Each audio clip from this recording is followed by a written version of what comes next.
sad te karam, Karmila, nadrkan sam! Ti glupi stvore.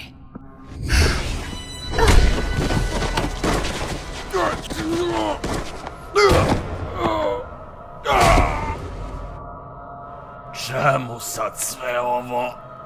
Da se malo skoncentrišeš. Na šta? Na stepenice? Na to da Drakula mora da dotera dvorac do Brajle. Daj da ti kažem nešto. Postala sam vampir previše vekova. Moj tad gospodar mi je obećao da će mi dati šta god poželim. Ali s vremenom, on je postao sve stariji i sve luđi. Bila sam zarobljena.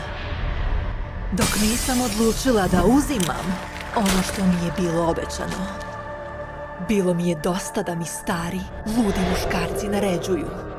I onda sam došla ovde, na sastanak sa vođom naše nacije. I na šta sam naišla?